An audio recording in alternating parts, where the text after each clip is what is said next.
Name is Jeff Bergquist. This is Superman's Fortress of Solitude. I've always been a Superman fan pretty much since I was a kid, which my dad was a fan, so I became a fan. But I really wanted to do a massive build of the fortress. No one had ever done anything quite like it before. I kind of wanted to go along the levels of Wayne's Batcave from BrickCon. So the approach I took is I definitely wanted the overall crystalline structure, which is where I got the trans blue rock pieces for.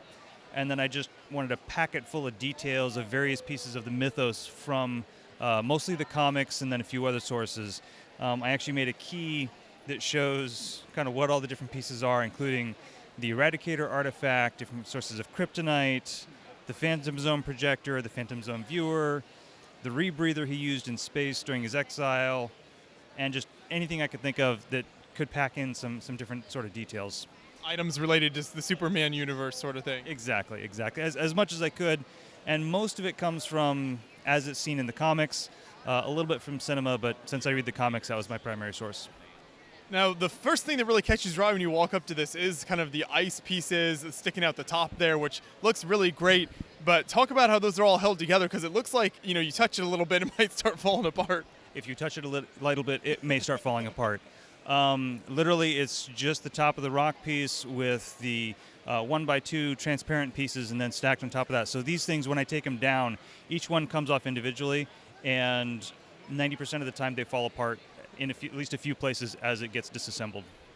Yeah, it looks like it'd be rather precarious there. And then the Superman symbol itself is great. So how did you get that, the strange angles and everything to come together for you? So I started with the framing of it because based on the geometry of the Pentagon, I knew that it had several right angles. So right angles are easy to work with Lego, so I started with that framing. And then from the interior, I just kind of figured, well, I have to start from top to bottom and kind of graphically fill it in. I only used snot on the left side of it to try to get a little of the curvature on the S, but otherwise it was just kind of a make as I go. There you go. And maybe point out some of your favorite details. You mentioned some of the things you were able to include, but what are some of your favorites in here? Maybe some of the smaller things that aren't as noticeable. So my favorite things are the Kryptonian birthing matrix, which is the gold ship there. And that was from the 1986 reboot in the comics, and that was a main staple in the stories for many years. And that was a very complicated build, and I was rather proud of using one of the dragon eggs as the primary chamber. I think that the little robot Helix, standing next to Superman, the little gold robot.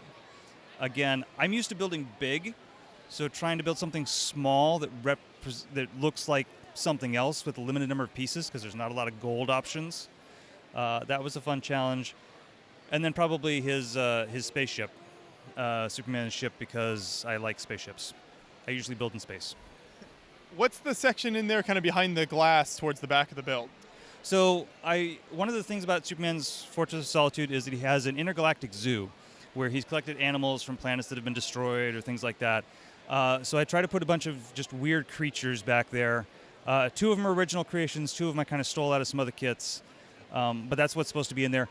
I planned to give them motion, but I just ran out of time before the convention to make that happen. Always some constraints you got to work with there. Oh yeah. The first two actually have gears hooked up. And I was powering them on, I think, Thursday afternoon, but I just ran out of time to change the gearing ratios and get it all dialed in. Another thing that really helps this build pop is the lighting, because it reflects off a lot of those bricks very nicely. So how did you incorporate that into the top there? So I went really simple with that. I got light strips from IKEA, and the way they're set up is brilliant. It's just a strip of LEDs that plugs into a wire that you can route wherever. And I used transparent window pieces, the 1x2x2 window pieces as kind of frames to hold those strips in place. And I just tacked a few in and then slid the bar in, and that seemed to work. Very good. And I want to mention your little honorable mention down there, the little trophy as well. Yeah, so there's a lot of amazing builds in pop culture this year. So I was very pleased to get at least an honorable mention. There's a lot of things that could have been better about this, and I certainly see that there's just so much competition, which is great. It's great to see so many amazing builds come out, but yeah, it's nice to get recognized for something. Congratulations, and thank you for taking us through the build here. I appreciate it. Yeah, you're very welcome. Thank you.